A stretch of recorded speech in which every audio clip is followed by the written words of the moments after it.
Mustafa, Mustafa, Mustafa Ibrahim. Mustafa, Mustafa, Mustafa Ibrahim. Ladies and gentlemen, welcome to Mustafa Chats. Mustafa, Mustafa. Mustafa, Mustafa. Hey.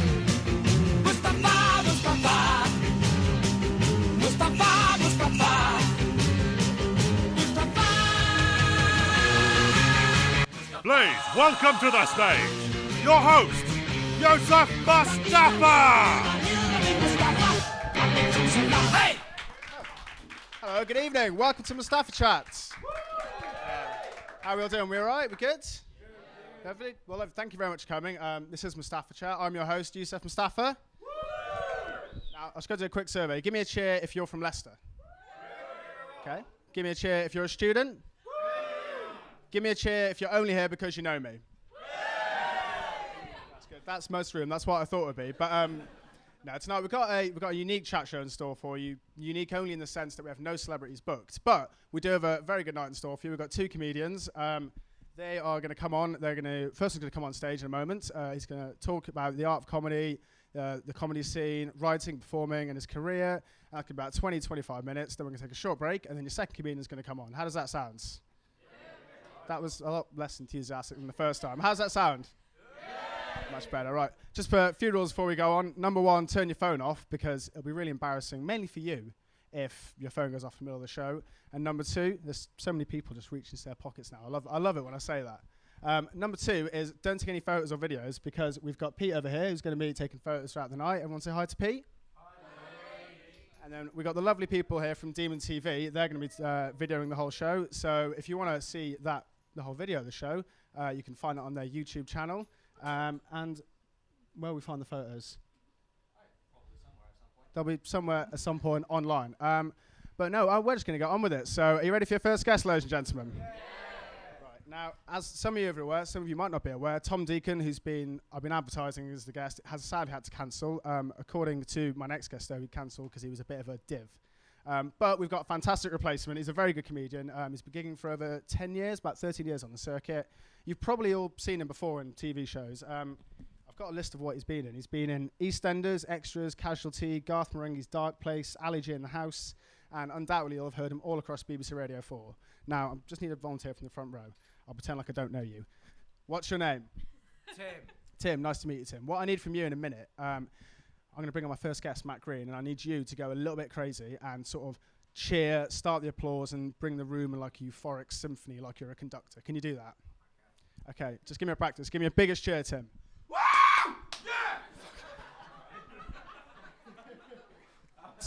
To be honest, I kind of thought you would like... I just tone it down a little bit, mate. Like, I kind of thought you were going to be a bit weak and then I asked you to do it again, but no, that's perfect. Just a little bit lower. Right. So, ladies and gentlemen, you ready to welcome the first guest to the stage? Yeah. Tim, go crazy. Woo! Everyone else join in. Welcome to the stage, Matt Green. Hey. Who is Tim? That was terrifying. So I couldn't see you, and all I heard was "Rah!" It's amazing. So hello. It was. I really, like I said, I expect him to be a bit about. Yeah, he's got the leather jacket on though. He's pretty cool. Yeah, I should have asked this guy. And he's also sitting front and centre. So yeah, he's basically straight in my eye line. Yeah. That was it. Matt, how are you? I'm very well. Yeah, how are you? I'm good. Well, I was a little bit thrown because obviously Tom Deacon cancelled. Are you saying you're just going to ask me Tom's questions? Is that what this is? What's it like working for Radio 1? I mean, it's... Is that the first question? Yeah, see. Yeah. How is it doing your Radio 1 show? Yeah. He's literally has just got Tom's questions. See, what you've done there, you've completely stonewalled me and just ruined that first bit of questions. Yeah. But you did take Tom's train ticket, didn't you? I did. And he didn't ask me to pay for it either, so I'm here for free, essentially. I know, exactly. Was it first class, at least? God, no. Can you even have first class in East Midlands? Is there a... It's... No. I don't know how that works. Because it's one of those things, if you book like an early train ticket to London, you can get it like first class for cheaper. Right. and you get like free tea and coffee. It's amazing. So I'm sorry you had to come up here and That's poor fine. conditions. I'm slumming it with you guys. It's cool. It's fine. Awesome. Now you did your first, no, not your first. So you did your first show and only show at the festival on Sunday, I believe. Yes, that's right. Just a couple of days ago. Yeah. Yeah, Groom for Improvement. That's Groom right. for Improvement. Yeah. That's not a work in progress show. That's actually the name of the show. Isn't That it? is the name of the show. Thanks for that build up. How was it, though? Yeah, well, it's over now, so you can't see it, so it doesn't matter. Yeah, no, it was good. It sort of was a sort of work in progress show because I'm doing it over the next few months. I'm not doing Edinburgh, but I'm going to be doing like the Camden Fringe and things like that. Hopefully. So yeah, it was a sort of a mix of stuff. It's called Groom for Improvement because I got married last year, so there's a lot of stuff about getting married, having weddings and all that kind of business. It's your sixth show, isn't it? Sixth solo show. Sixth solo show, maybe, or even seventh. I've done 5 in Edinburgh. And then I've done a couple of other ones outside of Edinburgh as well. So yeah, it's 5 or 6 as well. Yeah. So presumably all the content is. You said you got married. Is it all about marriage? Obviously, the title. It's a bit of it. Yeah, it's probably at the moment 20 minutes, maybe half an hour of it's about weddings and marriage, and then the rest of it's stuff that kind of tangents off that and stuff. So yeah. So is it quite similar to the old style of shows that you've done before? Then it's not it's not a massive. No, it's not a big shift. No. Yeah, because I remember there was a. I think it was a YouTube video I saw. I think it was an interview with a YouTube channel, and you were talking about when you go to Edinburgh and how people and some comedians they go up with a. I think it was that. I hope this is you that said this. Otherwise, I've done some really bad research. Was I wearing a cap and did it say Tom Deacon under the bottom of it? Wearing a bit weird goatee going. Yeah. No, but you were doing this, and you were saying how comedians go to Edinburgh and how they sometimes go out with a wildly different act and a new persona. Yeah. And you were saying generally you find that quite odd. Is that correct? Yeah, I mean, it sounds like it's something I could have said, definitely. I mean, I think I'm going to help you out with this. No, I do. I mean, I think that's right. I think because obviously the Edinburgh Festival is a big deal, and it's a month, and everyone in the comedy world, everyone sort of focuses on it certainly from before now, from sort of January onwards. Everyone's thinking about doing the Edinburgh Festival or not doing it or whatever.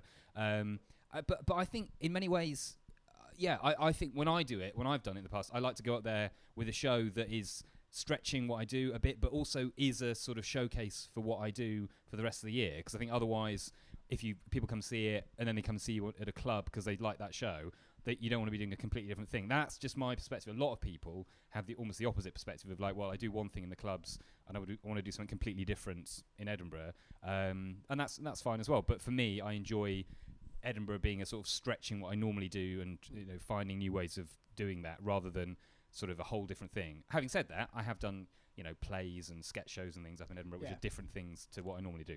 Because obviously, I mean, taking from that, a lot of comedians take a lot of time to find their voice. This is, I don't know. I mean, I'm sure you'll be able to figure out what it is if you're not aware of the term finding your voice. But how long did it take you to kind of find your voice and get to the point where you go, oh, this is how I'm doing stand-up? Was it something that happened quite quickly, or was it because people have taken up to 5-6 years to get it? I don't think it's necessarily something you ever complete. I think it's just it's a process that you go through. I think it probably took me at least 5-6 years of gigging. That I found. I mean, before I felt like, okay, this is sort of the angle I think I'm going to take, the angle of attack I'm going to take. But actually, I still think I'm finding it. Every year I look back on what I was doing last year and I think, oh yeah, there are bits of last year's show I probably wouldn't do now because I don't think they quite fit in my voice. So I don't think it's necessarily a case of. I think some comics they find their voice and then they sort of stick to it. Like if you're a one-liner comic or something, someone after a couple of years they go like, that's what I'm doing one-liners, and that's what they stick to. But it doesn't mean that they don't change their perspective, or it doesn't mean they don't change their style a bit as they go along. Their one-liners might become darker or sillier or whatever. And I think for me, it's like. You change your voice as you change your life, as your life changes, as you change. It's kind of like a continued personal growth, I think so, yeah. Although saying that, I don't really, there are a lot of fantastic one-liner comics, but I can't really watch a one-liner comic do an hour and a half set. I can do it for about half an hour or so. Yeah. It was like I saw Milton Jones a few years back, and it was, he has a very stone-faced, he does one-liner. Yeah. Bang, bang, bang, just like that. And after half an hour, it gets quite relentless, doesn't it? Yeah, I think probably he would agree with that. In that, I think he's someone who, when he does his shows, he tries to mix it up. He has different characters and he'll have songs. Someone like Tim Vine is brilliant at that because he does one-liners, but he always breaks it up with like a physical bit or a song or whatever. Because everyone knows that after about 20 minutes, half an hour, an audience's attention begins to drift a bit. That's why most comedy sets are about 20 minutes to half an hour long, because that's about how long an audience can stick with you without beginning to need something else, like a different change of pace. And I think for Edinburgh shows, that's one of the big challenges for everyone when they're doing an hour is, okay, in the trade, as it were, we call it the 40-minute lull. Yeah, I've heard about this before from other comics. Yeah, and it's just a true fact that you can't help but an audience just gets a bit like tired of listening to the same thing after 40 minutes. And there are different ways of dealing with that. Some people put their like best material at 40 minutes. Other people sort of slow it down and sort of almost like play into the lull, as it were, and go, okay, well, if no one's going to laugh, then I'll do my bit at 40 minutes, which is a bit more serious or a bit more thoughtful, and then I'll kind of bring it up at the end. But you never, I've tried different ways of doing it, and you never quite know how it's going to work. Yeah, I mean, how many times have you experienced that 40-minute lull? Or is it still going on? Yeah, it might be happening right now. We're got here about got here 40 minutes ago. No, I think I don't know. I mean, I think the 40-minute lull is a thing that happens in any hour show. So you've just got to kind of fight it in different ways. And every year I've done something different to fight it, and sometimes it works and sometimes it doesn't. Because I really like, I think Tony Law's way of doing it, dealing with that. He just shouts and then goes, I'll talk in a whisper for maybe like 10 minutes and then do a nautical sound and just shout, you're marine people or something like that. Yeah.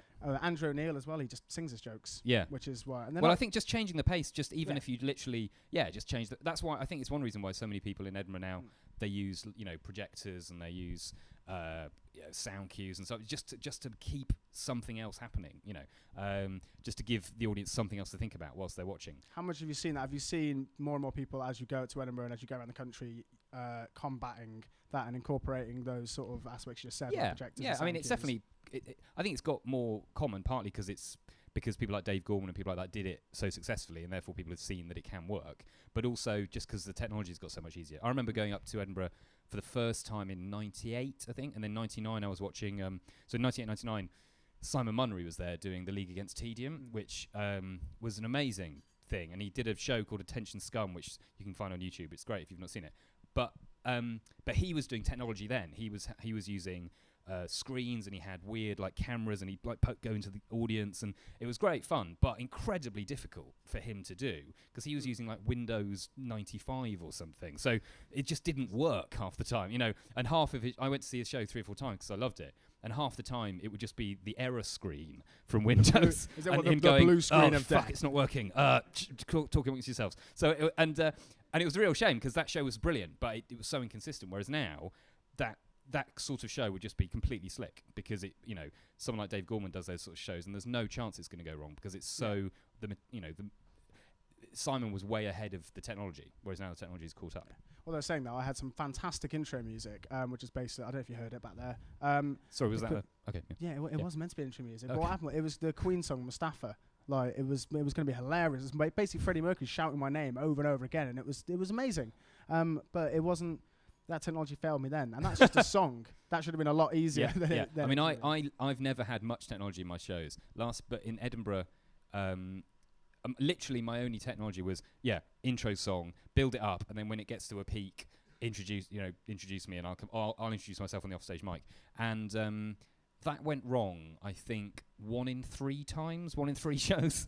My techies would forget to turn it on or off, or they'd turn it too loud or too quiet. And about 1 in 3 shows, I'd just come on with what do I have to do? Like, is this really, particularly the one show I was getting filmed, they literally forgot to turn the music on, and then when it did come on, it was the wrong song, and then when I walked on, they only had half the lights on the stage. Literally, the stage was half light and half darkness. Did I was you walking stand going, in the middle? sorry guys, can this? And they were like, and I could see them in the back going, don't know what's happened, sorry. So that was a good use of £400. You could have stood in the middle and done like a duet of Ebony and Ivory. I could have done half black, half white. It would have been amazing. If I'd wanted to improvise an entire show based on that. What would probably happen is after 30 seconds, the audience had gone, oh, this is funny. What happens next? What happens next? So, So technology, it's the old thing. If something can go wrong, it will go wrong in this situation. The most simple things will go wrong. Now, listen, you, like I said, you got married last year, was it? Just over a year. Well, congratulations. Mm-hmm. Thank you. Yeah. British cheer. Yeah, British cheer. Well, Just like, so what? People have got married before. Deal with it, Dick. Yeah. Well, I mean, I was just being polite, but there's a thing that's always kind of fascinated me. It doesn't work if you say it afterwards. By the way, being polite doesn't work if you then say, "I'm just being polite now." Thank you very much. That was me being polite. I have to make people aware of how I'm acting, just because people are too thick to get it. I'm way ahead of the times. That's why. I just said that on stage. Yeah, didn't exactly. I? Wow. You realise all of these things are coming out of your mouth out loud into an amplification device and being filmed. That's the great thing. I apologise. Congratulations. He was you got just being married. polite. He was Yeah. just being polite. No, Thank you very much. congratulations. Thank you. But Yeah. No, a thing that's genuinely always kind of fascinated me about comics, because obviously the nature of your job, you have Yeah. to travel around a lot and then go off to Scotland for a month every year. Yeah. Do you generally find it quite hard, like maintaining a normal life, like with a partner, or maintaining a family when you have to go across the country every other Yeah, week? I mean, it's not easy. That side of it can be difficult. My wife works in comedy. She's an agent, actually. It's not how we met. We met at university, but we both sort of were interested in drama and stuff at the time, so that's how we sort of got together. But so that helps. It helps having someone who's in the business herself, and so she understands that when I have to go across the country and do stuff, she understands why I'm doing that and what's going on. I think people who have partners who are not in any way, involved in the industry find it increasingly frustrating that they're never around on a Saturday and they're never around on a Friday night and they never never do the normal things that couples do. So that, yeah, I think that is difficult. And you just have to kind of work at it, in the time that you've got. And I've got to make sure that I make time during the week, because I know I'll definitely not be free at the weekends, all that kind of stuff. Yeah. Do you find yourself going maybe after gigs where you would stay overnight, after tonight you're heading straight off, but that's only because Tom Deacon was going to head straight off? Yeah, he's bought me the tickets. I think it's first class, I think, on the way back. No, it does. Yeah, obviously, yeah, sometimes you just get straight home. And yeah, I try to be home as much as I can in the evenings when I know she's around and, all that stuff. Yeah, it's important. Is that why you're not going to Edinburgh this year? You're going to take some time out with family, or is there any particular reason for No, not not doing really. I mean, Edinburgh's just, I've just been doing it a long time. I've done 5 Edinburgh shows, as I say, and I feel like I've sort of, I feel like I've made my point. What more do you need from me? I feel like, but it's good. I always enjoyed doing Edinburgh, but it's a hard month. It's a lot of work, and I've sort of been focusing more on doing just club stuff over the last year or so, and I've really enjoyed that. And so I'm sort of going to do that a bit more, basically. That's the plan. Yeah, because you took a break out from Edinburgh in 2012, I believe. Yeah, that was the Olympic year. Yeah, was it because of the Olympics? It was mostly because I'd done 4 in a row, so I felt like I needed a break anyway. And also, I live in London. The Olympics were in London. I wanted to be in London for the Olympics, just in case there are any dropouts. But didn't happen. I did that only to watch Boris Johnson abseiling down, and when he got stuck. Oh, really? Did you not hear about that? I saw it, but you were actually there. No, I mean I would have gone to Olympics only for that. Oh, right, okay. That wasn't on the bill, by the way. That wasn't like that wasn't like something that was planned. I mean, probably was, knowing him. Yeah. But I saw Boris Johnson. I did see Boris Johnson as part, because I did that classic thing of going, I don't want to go and see anything. I'm not a dick. And then actually, as soon as it started, I was like, I really want to see something. And by then, everything was sold out and you couldn't do it. But I did manage to get tickets to the Paralympics, and which was great. It was great fun. And we went to the Excel Centre where they were doing various different things. And we went to the what's it called? The volleyball, I think it was, disabled volleyball. And we saw the England team playing, and Boris Johnson was there with Barbara Windsor, classic, and 2 sexy blondes, and I've just been sick in my mouth. You've just said that as well on camera. I know. I realised that. They're gonna, that's going to be linked out and just put into a mashup. These guys are going to completely crop it and just send that all over. Please They're going to completely spoil your name online. That's the Vine.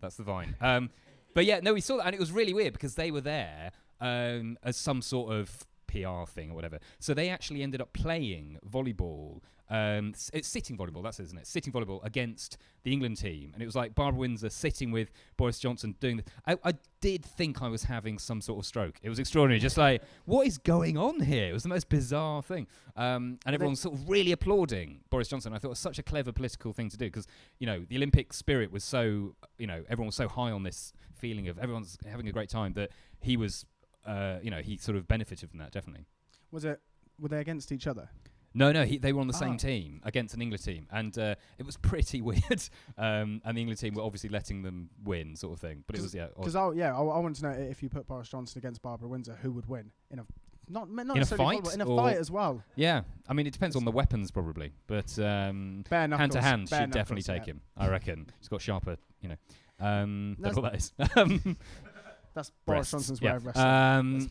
But that was weird, and I it was so I'm glad I did that because being in London was amazing. There was a genuine people who've talked about it. It's almost become a cliche to say it now, but there was a real atmosphere of fun and everyone had a nice time, and I did a lot of gigs in London, and there was a real literally every other gig I would do in London I would say who's here for the Olympics, and there'd be an athlete who'd won a medal or something. So it was a real kind of feeling of excitement, which I think the people I know who did Edinburgh that year said it was sort of the opposite, that it was kind of a feeling a bit like everyone was in London, you know. Did it kind of detract from Edinburgh? Because obviously I wasn't there that year, but did it detract from Edinburgh or take any of the... I think it did, yeah. I think it did, a bit. Was there anyone here who was at Edinburgh in 2012?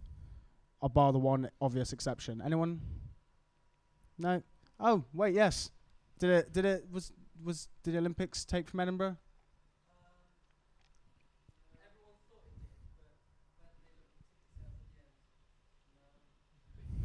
So the money was made. That's the main thing. No, but obviously now like I said, you live in London. But you were this kind of threw me when I was madly doing research yesterday at the last minute. But you were born from South Yorkshire. West Yorkshire. Yeah. West Yorkshire. Sorry. Yeah. Where's the accent? Did you deliberately lose that? Yeah, for career reasons. Yeah. That's a joke, sorry. But it's not far from the truth in a way. Like I never really had very strong accent. I was born in Barnsley, grew up in Wakefield.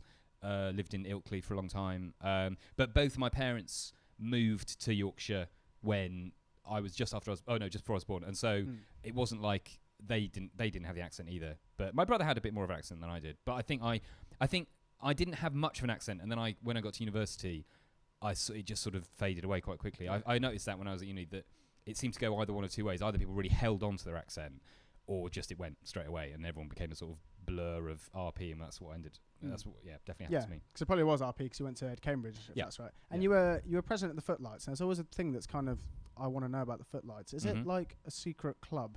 Like, have you heard of it? I mean, I've heard of it. When I say secret, is there like a secret code? Like, is it like the Illuminati? Like, we have a secret handshake, or is there like a kind of? Do you ever get together every other week with like David Mitchell and Richard Arwadi, like the secret? I mean, that all happens, yeah, but no. But it's like kind of like maybe a camaraderie, because obviously a lot of comedians came from the Footlights. Yeah, I mean, it's funny you ask that because it isn't a secret club at all, and it is very much. It's obviously it's open access. You can be a member by paying whatever it was when I was there, like a tenner for a year or whatever. What, the university or the Footlights? The club, yeah. The university's 20, but it's but no, yeah, it is basically just an open access club. It's a student comedy society, and the reason it's got this kind of reputation is just because of the people who've been there. It's nothing to do with anyone, and well, it's not nothing to do with the club. The club makes that possible because you do a lot of shows. So like every 2 weeks they have like they call it smoker from the old smoking concert or something, which is basically like a cabaret show. And these days it's just like a stand-up gig, and you can do what you want, either stand-up or sketches or whatever. And then every year they have 3 big shows, one every term. And it's all just all organised by the students, like any other student club. It's just because it's had so many famous people been there and been part of the club. It's kind of just got that reputation, and that obviously has a certain sort of self-perpetuating aspect to it, that people turn up at Cambridge thinking, I quite fancy doing a bit of comedy, and then when they get into it, they then see all these people on the walls, on the posters and the previous things going, oh God, I could be like David Mitchell, I could be like whatever.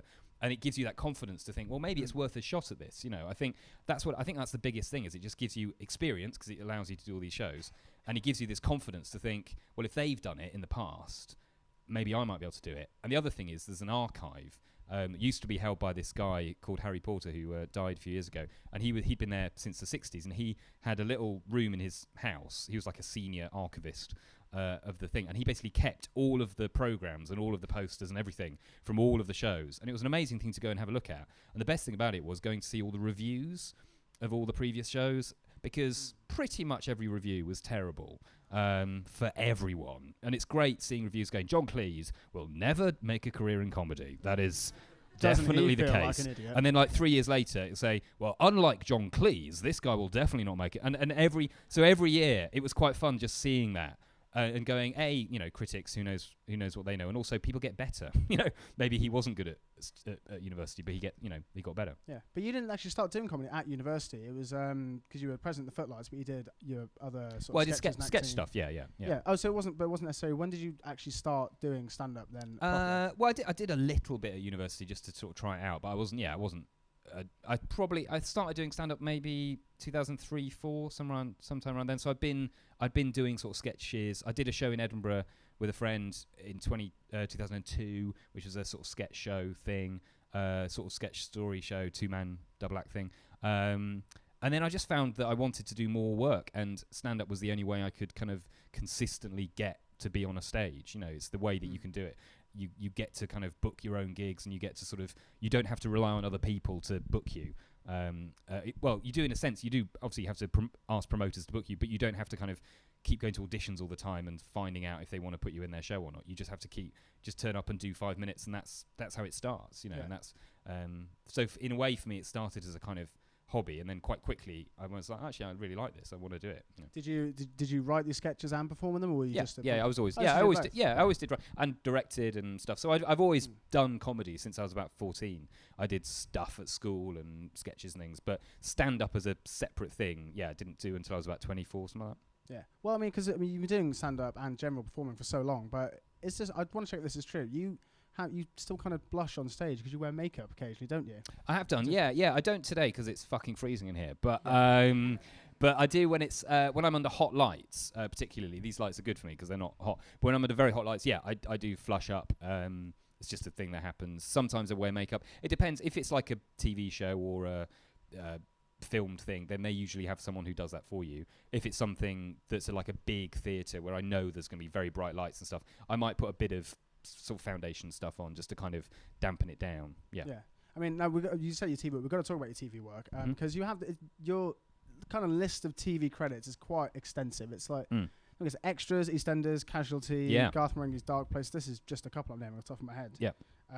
It's like, how did these all come about? How did you get? They're all well. Most of them are just through auditions. You know, just having an agent and going to auditions. And I mean, none of those. They're all quite small. You know, parts in all of those things. They're all like 1 or 2 scenes here and there. Mostly just from audition. I think Garth Marenghi was probably slightly more through knowing Richard Ayoade and Matt Holness because they were Footlights and I'd worked with them a bit. So those parts I was doing were quite small, so they just needed people to sort of fill those parts, and they got a few of their mates in for that. But for most of them, it's just auditioning, and you know, sometimes it's via coming to see stand-up shows, and they sort of see you and say, "Oh, you'd be good on a telly thing."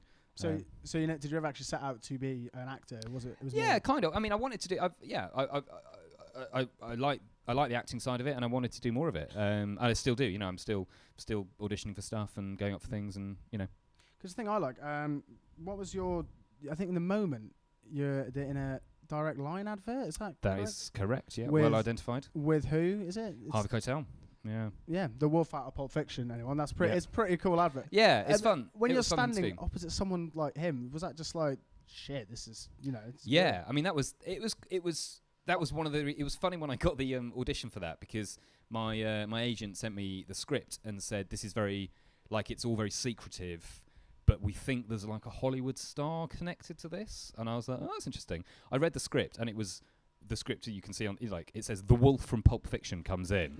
And I was like, I think it might be Harvey Keitel. And they were like, how did you guess?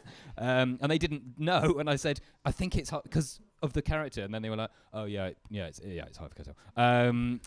So that was quite funny. And when I turned up for the recall audition, they were like, everyone's going, I was like, yeah, I did work that out. You know, I'm not a fucking anyway. But yeah, it's fun. You know, it's fun to work with. You know, people like that.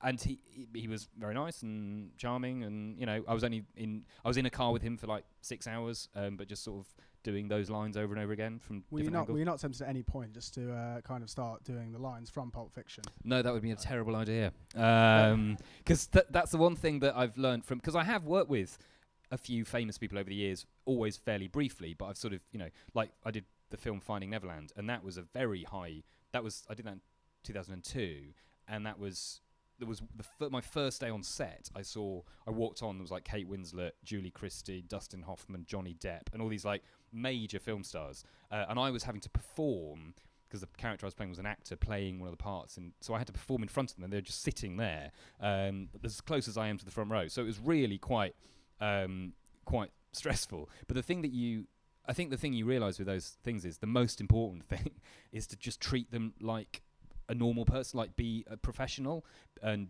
just you're working on a thing together, and obviously they're the star and you're another actor, but they like to think of themselves as just another actor on the set normally, I think. And therefore if you start being all starstruck, or you start kind of going, oh, I loved you in Pulp Fiction or whatever, then that suddenly makes you look like a fan. And they're surrounded by fans all the time. They're not interested in that, and they'll get defensive then, and they'll put up their Have you ever actually probably had to resist from doing that? Well, Dustin Hoffman, anyone? huge fan of Dustin Hoffman's, and there was one afternoon where we were sort of sitting backstage, and he was just sort of just holding court. It was amazing. He was just chatting and telling anecdotes and being very warm and friendly, and we were all the other actors, about 4 or 5 of us, just sitting and just having an audience with Dustin Hoffman for a couple of hours, which was amazing. And then I saw one of the extras sort of come over and say, "Oh, can I have an autograph?" sort of thing. And he suddenly, you could see him sort of stiffen a bit and was like, "Okay," and he became the sort of the public Dustin Hoffman for a few seconds, and then he went back to being the. And I thought that's the thing, that you've got to try and stay as relaxed as you can, because that's the job, And if you're not relaxed, then what's the point in being there, Now, I'm going to line this up because we've got a couple minutes left. But just before you go, you've got your 6 stand-up shows, like all 6 shows. And then next to that, every acting part you've ever done. Yep. If you had to pick one favourite, what would it be? Oh, wow. No pressure or anything. No, exactly. Well, one of the stand-up shows, probably one of the last 2 or 3 I did. Just because those, they're more personal to me, and I've spent more time on them. Most of the acting work I've done has been fairly, 2 or 3 days here and there. I've done some plays the 1 or 2 of the plays I've done, I would say were amongst my best work, And some of the radio, like I'm like one of the sort of main characters in a radio sitcom which ran for a few years, and that was great. I really enjoyed doing that. So that was, that as a body of work, I'm very proud of as well. That was the most diplomatic answer ever. Thank you. Now, but before you go quickly, because we are starting to run over a little bit. Obviously not doing Edinburgh this year, so what else are you going to do until December? Well, I've got I've got other shows. I've got the Bath Festival, the Brighton Festival, hopefully London stuff as well over the summer. Lots of gigs all around the country, as always. And I'm doing some writing for some telly stuff, hopefully some radio stuff. And I'm also doing some YouTube. I did a YouTube video last year called Gympressive, and I'm doing like the follow-up to that over the next couple of months, which is just sort of fun little bits, sketches with the guy I did that show with 10 years ago. So we sort of got back together and we're kind of writing and performing some stuff. We felt like it feels like 10 years later, the place to do that kind of stuff is YouTube now, rather than going to Edinburgh, do it all in, the online. big reunion everyone's been waiting for. I'm yeah, sure absolutely. these I hope guys so. are absolutely over the moon that you guys are reuniting. I can feel that Twitter is a buzz. No, sorry, that was the most old age thing I've ever said. The Twitter is a buzz. Well, no, all the best with that. Thank you very much as well. No worries. Because you had 2 days' notice to come to this, and you came up just especially. That's so fine. Thank you very much. No worries. Thank you. Thank everyone. Matt Green. Right, ladies and gentlemen, we're going to take a short break. We're back in about 10 minutes or so. Let's get a drink, grab a cigarette, go to the toilet. We're back with Nish Kumar.